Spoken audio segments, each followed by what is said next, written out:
Hello दोस्तों, अगर आप अपना पैसा शेयर मार्केट में इन्वेस्ट करके लाखों रुपए कमाना चाहते हैं तो आज ही आप स्टॉक के साथ जुड़कर अपना डीमैट अकाउंट आप बिल्कुल फ्री में ओपन कर सकते हैं, जहां पर आपका ब्रोकरेज चार्जेस बिल्कुल ना के बराबर लगता है। ब्रोकरेज लगता है तो सिर्फ इंट्राडे ट्रेड में, वह भी सिर्फ 20 रुपए। तो आज ही आप स्टॉक के साथ में जुड़ सकते हैं, लिंक डिस्क्रिप्शन में है, क्लिक करें और अकाउंट ओपन कराएं। मैं हूं सुमित। बुधवार का दिन थोड़ा सा प्रॉफिट टेकिंग के नाम आज आपको दिखाई पड़ेगा, जहां पर लगातार इसने कई दिनों की तेजी के बाद मार्केट आज थोड़ा सा नीचे आते हुए दिखाई पड़े। फिर भी 18,000 के ऊपर ही क्लोजिंग रही, 18,075-80 के आसपास ही क्लोजिंग देखने को मिली और पूरे दिन एक सीमित दायरे के अंदर ही इंडेक्स में कामकाज हुआ।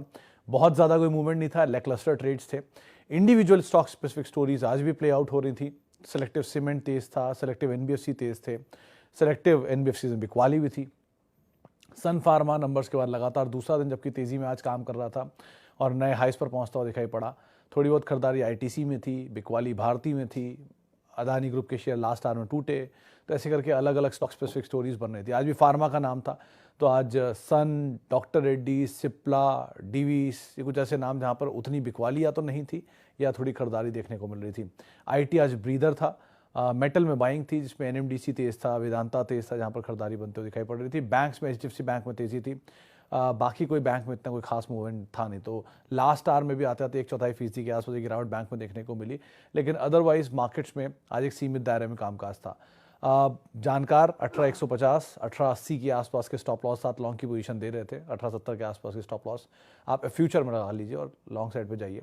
18,200 18,300 के टारगेट्स को यहाँ पर आते हुए देख रहे हैं। 18,000 एक सपोर्ट है, तो वैसे ही मार्केट में इतना कोई खास अभी कोई बिकवाली का दौर नहीं दिख रहा है। अभी तक तो बाजार तेज़ी दिख रहा है और अंडरलाइंग भी स्ट्रेंथ है। थोड़ी सी प्रॉफिट टेकिंग ज़रूर है, लेकिन फ्लोज काफ़ी ज़्यादा हैं।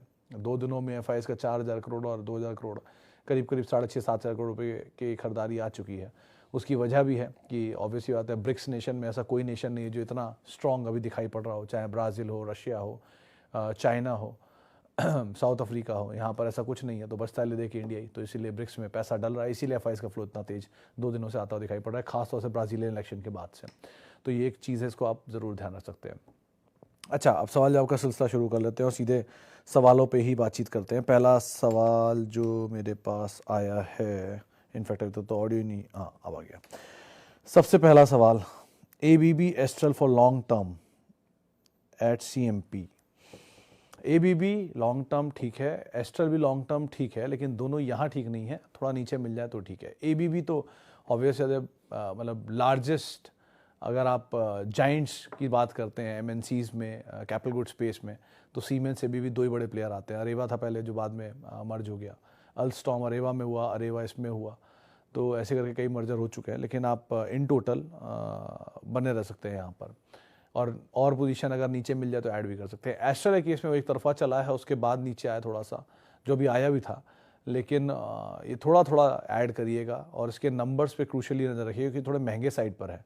प्रीमियम कमांड करता है बाकी अपने पीयर से कंपैरिजन में, इसलिए थोड़ा नीचे आ जाए तो ज़्यादा बेटर है। ये पेंट का इसको वो तो मिलता ही है प्रीमियम, प्लस पाइप्स के प्रीमियम में मिलते हैं। तो ये दोनों चीज़ों को देख कर ही आप इसमें कोई कॉल लीजिएगा, लेकिन ज़्यादा बेटर पोजीशन दोनों में एटलीस्ट ये भी आपको दिखेगा।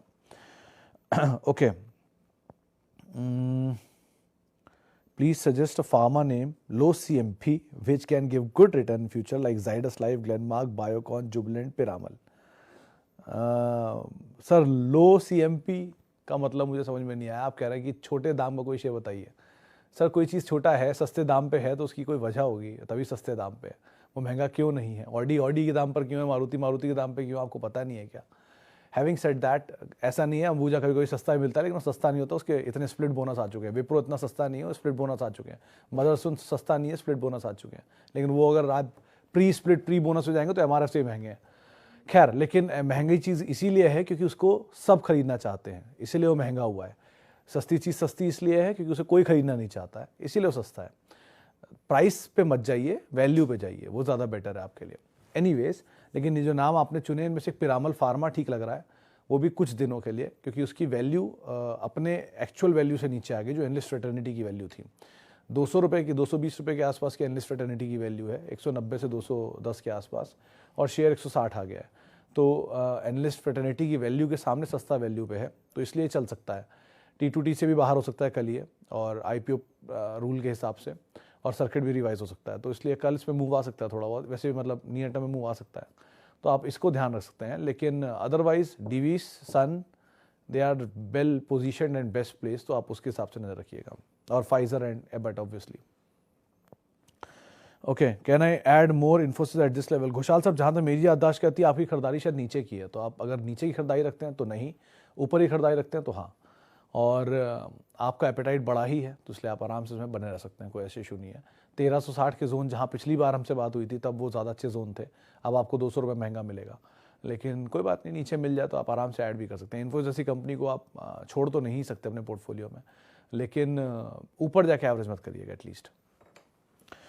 इस market comfortably place for crossing 18,600, still we see range bound market, Apollo hospital long term view since for long term. Anil ji, 18,600 या 19,600, मैं तो हमेशा तो मार्केट को तेज़ी की तरफ ही देखता हूँ। तो मेरा सबसे बड़ा फ्लॉ यही है कि मैं बहुत सुपर ऑप्टिमिस्टिक हूँ, ये मेरा फ्लॉ है। रही बात मार्केट्स की, कि मैं इंडियन कंजम्पशन स्टोरी को बहुत सालों से अच्छा मान रहा हूँ और अभी भी मानता हूँ, क्योंकि इंडियन कंजम्पशन स्टोरी ऐसी है जिसको आप इजीली प्ले आउट नहीं कर सकते या फॉरगेट नहीं कर सकते। इस तरह की मासिव डिमांड इंडिया में प्रोडक्ट्स की, सर्विसेज की, और आप डिमांड मीट करने के साथ साथ एक्सपोर्ट भी करते हो, तो आप बिल्कुल वेल पोजीशनड हो दोनों तरह की मार्केट्स को प्ले करने के लिए। ब्रिक्स में सबसे अच्छी इकोनॉमी इंडिया है। चाइना में आपको पता ही क्या कलेश है, रशिया में आपको पता ही वॉर है, ब्राज़ील में नए प्रेसिडेंट साहब आए हैं, पॉलिसीज़ में बदलाव हो रहा है, और साउथ अफ्रीका भी इतना वेल पोजीशन नहीं है। तो अब ले दे कि आप अगर बचते हैं तो हम ही आते हैं, इंडियन इकोनॉमी ही, जो इस एशिया में सबसे बेटर पोजीशन दिखती है। वियतनाम है एक बार को, लेकिन वहाँ वॉर के इशूज़ है, यहाँ ऐसा कुछ नहीं है। प्लस कंजम्पशन ड्रिवन है, 140 करोड़ लोगों की आबादी है, इस तरह की खपत है, और इस पेनिट्रेशन लेवल के बावजूद भी 70% आप, या 80% या 82% सेविंग अकाउंट है, 10% के आसपास आपके पास डीमैट अकाउंट है, 4 से 5% आबादी खाली इंश्योर्ड है। तो अभी भी इतना बड़ा गैप बाकी है फाइनेंशियल मार्केट से ग्रो होने का। प्लस यहाँ का कंजम्पशन पैटर्न बिल्कुल अलग है। शादियों पे इतना मासिव खर्च होता है, उसी से अंदाज़ा लगा लीजिए। तो कैसे कैसे कंजम्पशन ड्रिवन स्टोरी, और कितनी डाइवर्सिफाइड है। नॉर्थ की कंजम्पशन अलग तरह की है, वेस्ट की अलग है, साउथ का गोल्ड है, ईस्ट की कंजम्पशन अलग तरह की है। और मार्केट्स में सबके लिए प्रोमिनेंट मार्केट्स है। 100 साल से एचयूएल इंडिया में है, 100 साल से नेस्ले इंडिया में है। इतने साल से वो गए नहीं बाहर, क्यों नहीं गए? जब सारी कंजम्पशन मिल रही है इसलिए नहीं गए ना। तो इतनी अच्छी मार्केट को मुझे तो लगता नहीं कोई चेंज आना चाहिए। तो 18,000, 19,000, 20,000 ये सब नंबर्स हैं, वो आप देख लीजिए आपके हिसाब से। अब रही बात आपके दूसरे सवाल की, जो शायद था कि अपोलो हॉस्पिटल, तो ये यहाँ पर मैं उसी चीज़ को ऐड करूँगा कि जिस तरह की हेल्थ केयर सर्विसेज प्रोवाइड होती हैं और जिस तरह की इंश्योरेंस मार्केट है इंडिया में, अब भी ग्रोथ और आनी चाहिए। आप खुद समझ लिए कि इंडिया में ले दे के शायद 19 या 27 एम्स हैं, जिनमें से प्रोमिनेंट।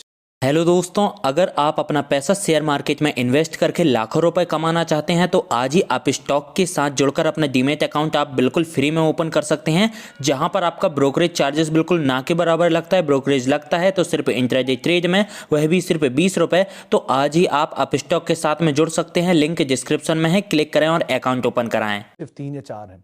प्राइवेट हॉस्पिटल्स का दबदबा है, जिसमें अपोलो के पास 72 हैं।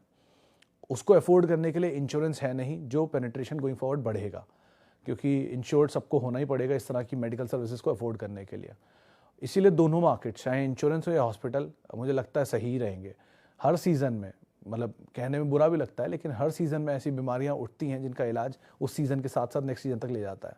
मिसाल के तौर पे पोल्यूशन, या शुगर कैपिटल आप मानते हैं इंडिया को, हार्ट कैपिटल, हार्ट डिजीज़ की कैपिटल बनने जा रहा है धीरे धीरे। ओबेसिटी का तो कोई हिसाब ही नहीं है, क्योंकि वेस्ट लाइन जो एवरेज 28-26 की रेंज में थी वो अब 34 की रेंज में जा चुकी है। सो वो तो थैंकफुली हम अगर रूरल पार्ट को छोड़ दें तो इंडिया का अर्बन पार्ट तो बहुत ही सिचुएशन में ख़राब है। और जिस तरह की QSR स्पेस की ग्रोथ है, चाहे जुबिलेंट की, लिकर की, उसके साथ साथ हॉस्पिटल की ग्रोथ बढ़नी है, ऑब्वियस ही बात है। तो लग रहा है कि इसमें आप बने रह सकते हैं तो बहुत अच्छा पैसा बन सकता है, क्योंकि ये मेजर है इसमें। इसीलिए वर्ल्ड में सबसे सस्ती हेल्थ केयर सर्विसेज इंडिया में, आज सुबह ही मैक्स हेल्थ केयर वाले साहब बोल के गए, और मेजर रेवेन्यूज़ उनके इसी से आते हैं, हेल्थ केयर सर्विसेज जो इम्पोर्टेड पैसे से आता है। सो बने रहना ज़्यादा बेटर है। अच्छा, सॉरी ज़्यादा लंबा हो गया। Radico and KPIT for long term. Radico ज़्यादा बेटर है रोहित सर, KPIT बहुत ज़्यादा चला हुआ है, अपने लोअर लेवल से 130% अभी भी ऊपर है स्टॉक। तो IT में इस तरह की तेज़ी के बाद इसमें घुसना ठीक नहीं है। IT में बहुत अच्छे नाम है, इनफैक्ट टाटा एलेक्सी को अब आप ध्यान दे सकते हैं, वो बाइंग रेंज के आसपास आ ही गया है। 6800 रुपये से 7000 रुपये या 7200 रुपये की रेंज होती थी, जिसकी जो क्लोज रेंज है जहाँ तक ये आना चाहिए था वहाँ तक आ गया है। तो आप इसको देख सकते हैं एक बार को, लेकिन KPIT अवॉइड करिए अभी के लिए। ओके, बजाज फाइनेंस 6000 पर 18 स्टॉक है, लॉन्ग टर्म बने रहिए सुमित जी, कोई इसमें बदलाव करने की जरूरत नहीं है। नीचे मिल जाए थोड़ा बहुत ऐड भी कर सकते हैं उल्टा। वो बात अलग है कि उस तरह की तेज़ी नहीं आएगी जिस तरह की तेज़ी पहले आ चुकी है इसमें। तब ये छोटा स्टॉक होता था, लो बेस था, अब बड़ा स्टॉक है, लेकिन इतनी भी ख़राब कंपनी नहीं है। आप बजाज ग्रुप की one of the finest company है। मेजर 30% 35% रेवेन्यू बजाज ऑटो की फाइनेंसिंग से आता है इनको, प्लस कंज्यूमर ड्यूरेबल भी है। तो आप आराम से बने रहिए। गोइंग फॉरवर्ड कोई कॉर्पोरेट एक्शन हुआ तो बात अलग है, लेकिन अभी के लिए एटलीस्ट बने रहना ज़्यादा बेटर है। ओके, हिंडाल्को 165 शेयर 417 पे, कितना टारगेट है शॉर्ट टर्म के लिए? सर दोनों ही शेयरों में शिव सर, मैं क्योंकि शॉर्ट टर्म मार्केट ट्रैक नहीं करता तो उसके लिए माफ़ी चाहूँगा। लॉन्ग टर्म के लिए ये आप ध्यान रखिएगा कि एक मेटल साइकिल साइक्लिकल होती है। मेटल साइकिल में साइक्लिकल का इम्पैक्ट आपको टाटा स्टील के नंबर में दिख ही गया होगा। पिछली बार के 2000 करोड़ की बीटा के सामने 1000 करोड़ आया, 30% के मार्जिन सामने 10% मार्जिन आया, क्योंकि पिछली बार की साइकिल टॉप पर थी, तो इसलिए नंबर वीक आ नहीं थे। साइक्लिकल बिजनेस होता है। हिंडाल्को क्योंकि वर्ल्ड के लार्जेस्ट प्लेयर्स में से एक है एल्यूमिनियम का, अपनी सब्सिडरी एलरिस और नोवेलिस के जरिए, तो हिंडाल्को एक केस थोड़ा डिफर है और ये स्टील में नहीं है, एल्यूमिनियम में। तो इसलिए आप लॉन्ग टर्म की स्टोरी के हिसाब से इंटैक्ट रख सकते हैं। वो बात अलग है, केपेक्स ज़्यादा बड़ा है तो बड़े डिविडेंड पे आउट शायद नहीं आएंगे, इसलिए आप एटलीस्ट बने रहें इसके अंदर। रही बात BSE की कंपनी, वो भी ख़राब नहीं है, वहाँ भी बने रहेंगे, लेकिन दोनों ही में केविएट यही है कि आपको लॉन्ग टर्म ही रखना पड़ेगा। शॉर्ट टर्म में मैं ट्रैक नहीं करता, उसके लिए माफ़ी चाहूँगा। ओके, बीकाजी और ग्लोबल हेल्थ, बीकाजी बेटर है अनिल जी, और क्योंकि इसमें कंजम्पशन ड्रिवन स्टोरी वाली कहानी है। ये मैंने नहीं देखा कि इसके IPO के नंबर्स कैसे हैं, क्योंकि IPO के नंबर्स में पूरी क्लियर पिक्चर आती नहीं है। तो एक बार नंबर्स आ जाए। यही सेम स्टोरी बनी थी उस टाइम पर भी जब वो प्रताप स्नैक्स का नंबर आया था, जो उसका IPO आया था, लेकिन विद टाइम वो क्लियरिटी आती है कैसे नंबर रहेंगे। नए IPO में 1 साल तक कुछ समझ में नहीं आता, उसके बाद ही सिचुएशन क्लियर होती है। तो आप लिस्टिंग गेन के लिए तो ज़रूर ले सकते हैं। लिस्टिंग गेन के बाद कितना प्रीमियम के ऊपर आप बैठे रहते हैं उस पर डिपेंड करता है, लेकिन अभी के लिए तो हाँ आप देख सकते हैं लिस्टिंग गेन के लिए इसको। Okay, how much fed rate is going for our market and can I add Tata Elxsi? Tata Elxsi आप ऐड कर सकते हैं, और फॉल मोर का सर मुझे भी नहीं पता है, तो भगवान जानता है कि कितना और गिरेगा यहाँ से। ये मैं नहीं जानता कितना और गिरेगा, लेकिन ये ज़रूर है कि हाँ फेयर वैल्यू किसी चीज़ की अगर होती है तो होनी शुरू हो चुकी है। आप उसके हिसाब से कॉल ले सकते हैं यहाँ पर भी, क्योंकि इस लेवल तक ऑलरेडी आ चुका है। मतलब रिट्रेसमेंट से कहते हैं, कभी फिबोनाची में अगर आप पढ़ना चाहेंगे तो वहाँ मिल जाएगा आपको। तो 60% वाला रिट्रेसमेंट अब इसमें हो चुका है, तो मोर लेस यहीं पर ही कहीं रुकना चाहिए। रुकेगा नहीं तो एक रेंज में रहेगा, मतलब बहुत ऊपर नहीं बहुत नीचे नहीं, बहुत टाइम तक यहाँ कंसोलिडेट करेगा, तो आपको एक अच्छा मौका दे सकता है एक्यूमुलेशन का, लेकिन उसमें टाइम ड्यूरेशन कितनी लगती है ये नहीं पता। तो यहाँ से नीचे कितना जाएगा कहना मुश्किल, लेकिन वो लेवल्स नहीं आएंगे जो पहले आप देख चुके हैं, तो शायद आप आराम से ऐड कर सकते हैं। थोड़ा बहुत और रिस्क है, लेकिन अब बहुत कुछ खोने के लिए यहाँ नहीं है। Okay, Relaxo and Whirlpool 5 year. Sharad sir already बहुत भागा हुआ शेयर है वैसे तो रिलैक्सो। हैविंग सेड दैट, एक अच्छा फैक्ट याद आ गया कि रिलैक्सो हर रोज़ 5 लाख चप्पलें बेचता है।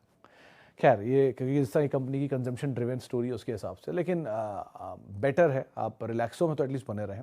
वर्लपूल दो एमएनसी जाइंट है, बहुत टाइम से इंडिया में है और बड़ी तेज़ी दिखा चुके हैं, लेकिन ये 2 सीज़न में ही चलता है, फेस्टिव वाले का एक और दूसरा गर्मी वाले का। तो सीजनल मूव को आप प्ले करना चाहते हो ठीक है, लेकिन कंपनियां दोनों ख़राब नहीं है क्वालिटी वाइज। आपके एपेटाइट में अगर है आप होल्ड कर सकते हैं तो कर सकते हैं, लेकिन एक एमएनसी जाइंट है और एक इंडिया की स्ट्रॉन्ग कंजम्पशन, दोनों ही in fact strong consumption driven story पर है, तो अकॉर्डिंगली आपको यहाँ पर प्ले करना होगा। चले फिलहाल अब इतने सवालों में शामिल करूंगा। माफ़ी बहुत सारे लोगों से जिनसे बातचीत नहीं हो पाई, और बहुत बहुत शुक्रिया उन सभी लोगों का जिन्होंने सवाल पूछे। आपसे अब कल मुलाकात होगी, तब तक के लिए @Sumit Research मेरा ट्विटर हैंडल है। नमस्कार।